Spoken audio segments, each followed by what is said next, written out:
Here on St. Charles Avenue, over the next couple of weeks, many people are going to be enjoying their friends, family, and of course the floats all along the parade route. But let's be honest, everyone, what we're really going to be waiting for is to see what beads we catch, what custom throws we're going to be able to take home with us. All across New Orleans, there are so many artists who spend all year making these custom throws. And for our next Getting to Know You, I got to speak with one just to see how she does it all. Let's take a look.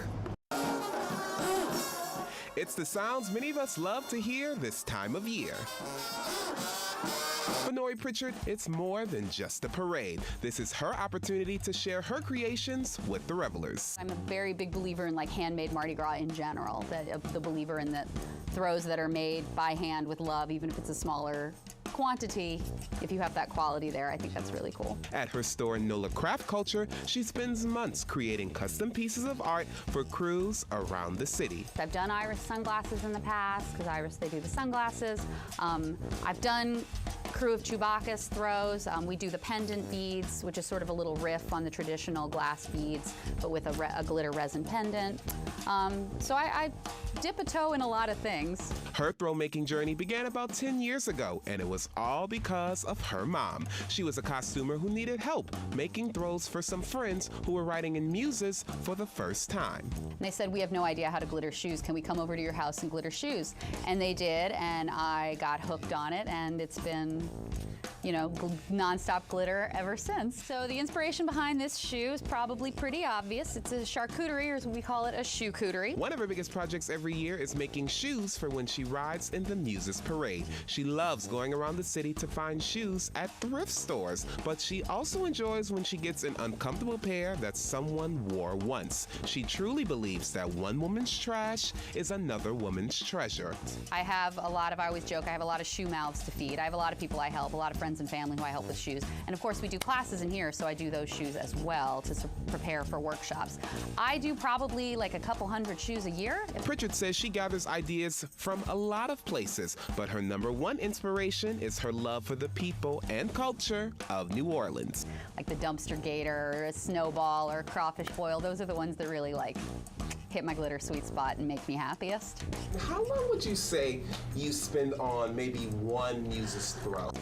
It's so widely variable. Some of them go real quick, but some of them, there are shoes that I've put 5 or 6 hours into, I'm sure of it. The process all starts with picking the shoe. Pritchard says sometimes you can see the shoe design already because of the type of shoe it is. Then it's time to decorate. First, you're gonna do your base glittering.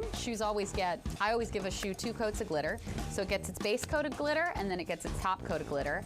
And from there, we do the embellishments, trim, adding fun little 3-dimensional elements, sculptural things, building them out, butterflies, fruit, glittered crawfish, all that fun stuff. Every Muses shoe needs to say Muses on it and have the year on it. After the shoe is decorated, it's time for the last step, which Pritchard says is the hardest for her sometimes. Putting them in the bags, that's the last time you're gonna handle them before they go to their forever home, and so that's your little goodbye shoe. I hope you're happy.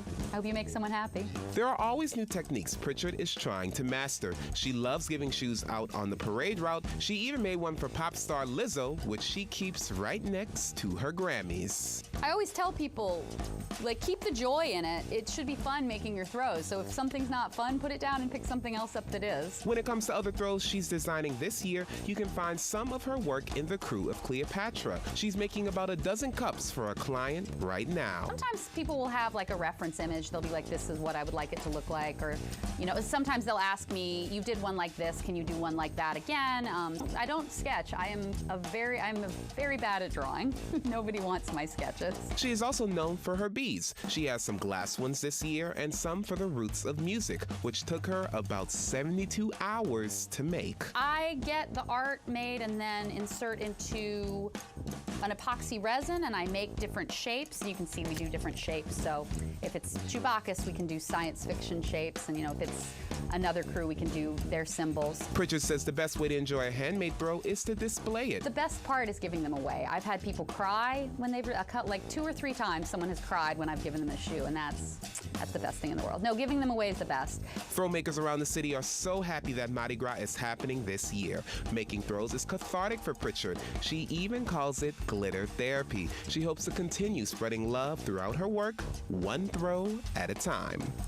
I mean, I live for this season all year, and to have the experience of all being together again, the community getting back together and sharing with each other, that's so exciting and so joyful, and I cannot wait.